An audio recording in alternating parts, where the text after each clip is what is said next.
All right, people, we are back, and we're in for some revenge here because I got wrecked last week by the robot. It was the worst defeat ever. I certainly didn't play at my absolute best, but the robot had a hell of a week, and I don't know. We'll find out if this is a trend, or we'll see if we can get back on the winning side of this. We're playing the same thing we did last time, just to get a rematch. Imps, 10 boards. Let's dance. We're gonna start with a heart. Here, we never really want to be opening a no trump in this sort of situation, especially when we have a good major suit and we're short in the other one. It's just bad for business. And here we get to see a nice exchange right away. What's two clubs, folks? You can see that when you play with the robots, it's a little easier because it'll tell you, hey, this is something weird when it has that red bracket around it. It's an alerted bid. That, folks, is Drury, right? We opened this auction in the third chair. It went pass to us. We opened a heart. So this two club bid, in kind of expert standard, this is like a good 8 or more. It's like high end of your constructive range up to about 11, which is the most you could have because, remember, you would have opened the bidding if you had 12 points. And this is the simplest way to bid this hand, folks. We know partner is a passed hand, so they have a maximum of that 11 we just talked about. We have 15 high card points, right? And we have shortness in spades.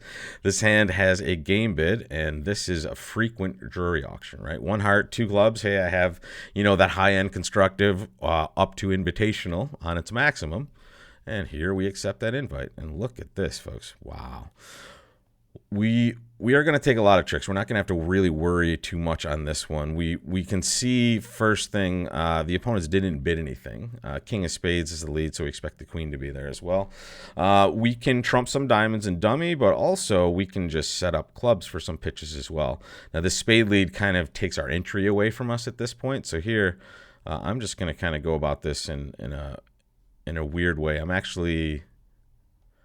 going to give this a little, just maybe try to sneak a club trick in. And if I get into a situation that's a little hairy, I might have a way to get out of it. But here, if I sneak one club trick in and they don't lead a trump, I might just be able to get a few cross roughs in. And here, this is even better, right? Now they've set up a reasonable source of tricks for me. And now I can go on a bunch of different directions here. I'm actually going to play ace of diamonds. I'm going to rough a diamond. That's a pretty good sign right there as well, folks. Queen of diamonds falling here. I mean, that could be king, queen over there. They led the king of spades. Could they have king, queen, queen, king, queen? Yeah, sure, they could have that. Right-hand opponent had the ace of clubs. I mean, we're not playing match points, folks, so we don't really have to worry too much about this. I'm going to take the safe route. We're playing imps. I'm going to play the jack of hearts. Whatever. We can rough a spade back to our hand if they draw even here. And now, folks, we're going to play king of clubs. We're going to see if the clubs break, and then we're going to claim. Okay, that went well. Here, my plan, and I'm just going to show you real quick. You could just probably start by trying to cross-rough this whole hand out, meaning that just after this win of the spade, we could have just played a diamond to the ace, trump a diamond, spade trump. But when we're going to try to do that, it's usually advisable to take some side suit winners or any side suit winner you might have. And here, I'm just playing a club because I might be able to create a side trick there and continue what I want to do. Or if things go well in clubs, what happened might have happened, whereas they hop up with this ace right here.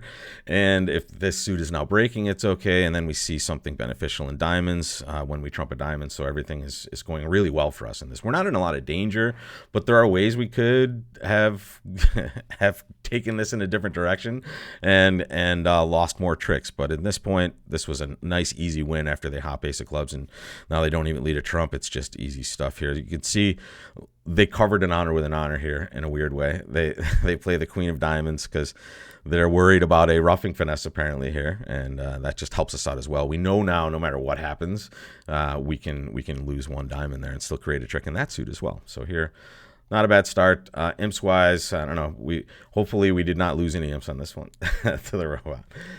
Here we have a 13 count, very flat. We're going to open our longest minor, folks. That's the standard play here. Partner bids a heart. I'm going to bid a no trump, folks. You don't need to have everything stopped, right? I don't want to see a spade lead, all right? And here, this is going to be better. This is new minor forcing, folks. Notice when it goes minor, major, no trump, new minor forcing exists, right? So, and also in some cases, major, one heart, one spade, one no trump. We should be playing new minor there. And all this is, folks, this is at least an invitational hand. And in this weird case, this doesn't always have to be 5 cards in the heart suit. This could be 4-4 in both majors, because this player here, us, we would bid a no trump with 4 spades and a balanced hand. That's kind of the modern method here. So don't always think this is, hey, I have 5 cards in the major 100% of the time. I mean, very high percentages of the time, that's exactly what you're using this for. But there are times where it doesn't necessarily have to be that. But here our response is standard. We're going to show 3-card heart support, and partner is inviting us to bid a game. And I mean, we're playing imps, so we want to be aggressive in these situations.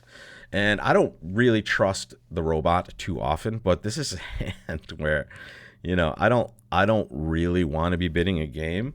But I feel like the reward is massive here. We're vulnerable. So if we do make it, we're going to do quite well score-wise, especially if the opponents don't bid it. And also, I don't trust the robot to make a reasonable evaluation of their hand here. So when they invite, sometimes they're super heavy in these spots. Now, they could just be super light and we're getting a really bad spot. But here, vulnerable, 600 on the right side of the ledger versus the opponent that maybe they don't accept an invite with this hand. Maybe we gain a huge advantage early. So this is, I think it's worth the risk. It might be a minus imp play here, but we'll find out. And here, I mean, that's a darn good 12 count over there. And we still aren't necessarily fully home free, but it's looking pretty darn good so far, folks. So here, I'm going to play the King of Hearts just to kind of unblock a little bit for my trump plays here. I'm not expecting the spades to go too terribly. Ace of spades return. That's interesting. Ace of spades, spades. So here's the thing, folks. If this is getting roughed, we're in a really bad spot, obviously. But I don't think it will be, and my fear is that West has a doubleton spade, right? They're playing ace of spades, spade. So if it goes low spade and the queen wins and it goes spade back, there goes our contract, right? So being an imp contract that we're in and being a contract that we really kind of stretch to bid, so we really want to make this, I think this is worth the play. And if it got rough, that would just be apoplectic here. But here, it's really important we draw trump. And we're going to do that right now. And now, folks, guess what? Now we play the Jack of Spades. And there's the queen. Okay, so that it turns out it didn't matter what we did, but we have Claim City here. That's plus 620. Let's do it. Nice. Okay, so that's a good start here. I think we did as well as we could. We took 12 tricks on the first contract in game, and the second contract we bid a vulnerable game. And here I think that's a pretty easy 4-heart bid by our robot partner, which is why that's when you play with the robots, when you play enough with them, and you can see I play quite a bit against these robots.